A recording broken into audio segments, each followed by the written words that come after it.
Hi guys, how's it going? I'm Falleri. Today I'm here for a new video lesson finally. Today I want to talk about playing chords on bass. Because since I first started, I've always been told that you cannot play chords on bass. But this is not true, so today I want to show you some tips on how you can do that.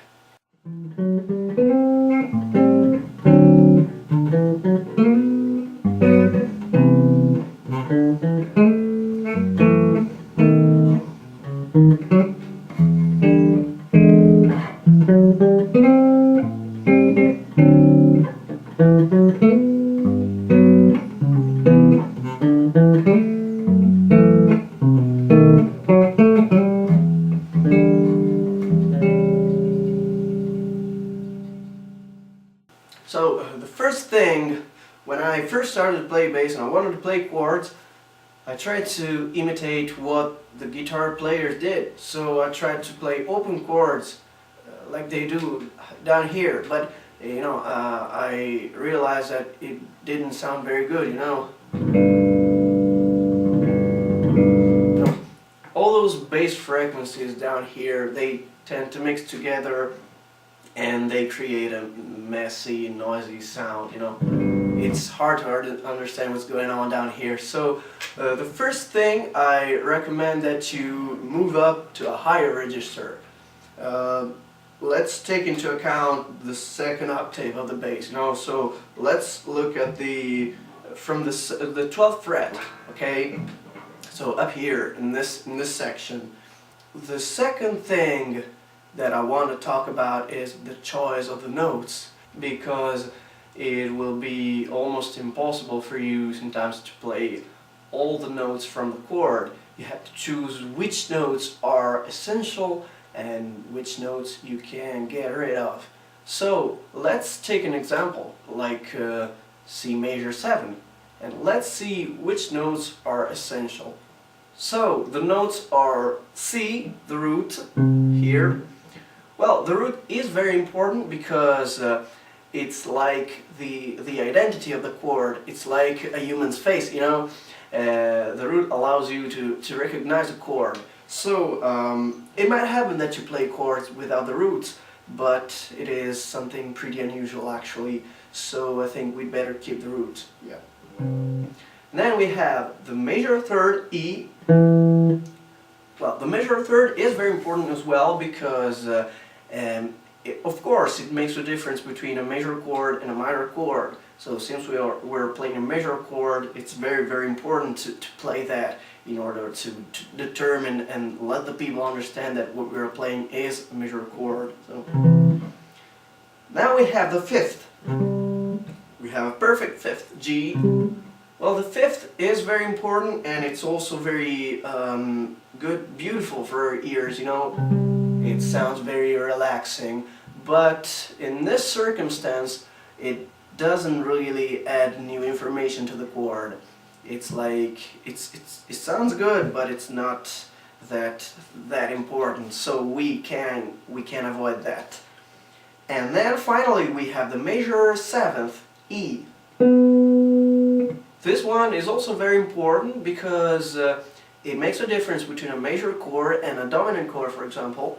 So we have to play that because we are playing a C major, so it is important that we also express that it has a major seventh. So finally we have the root, the major third, and the major seventh. Okay, you can play that with your thumb or with your first 3 fingers, depending on what style you have to do. Anyways, these are the essential information from the C major chord. So these are the ones that you cannot get rid of. To summarize, we have the root on the A string, the third on the D string, and the seventh on the G string.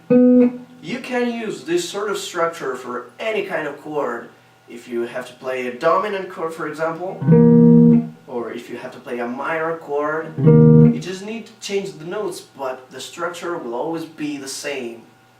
Now I'd like to show you another way to play chords, because if you play them up here they sound good, but it might happen that you need a bass note, like a note from the A string, you know, very deep, very like bass sounding. In that case, you cannot play that sort of shape. At least I don't advise you to do that, because here it works, but if you play that down here, you know, it sounds pretty muddy, pretty messy. It's hard to understand what's going on. So you have to change.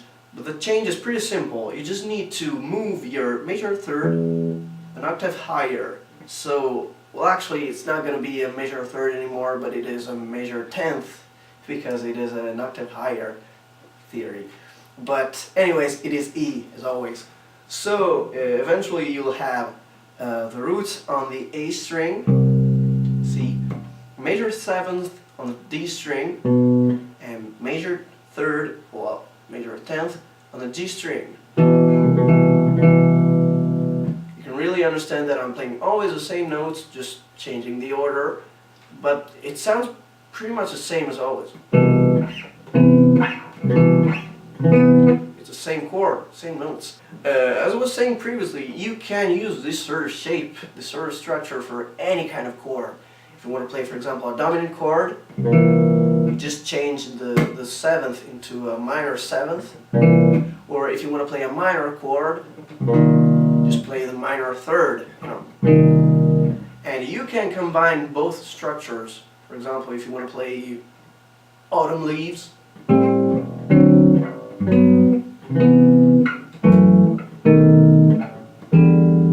okay, and do both structures in order to get better sounding stuff, you know. So, I hope my tips have been useful for you guys. Let me know in the comments if there are any questions or any suggestions or whatever.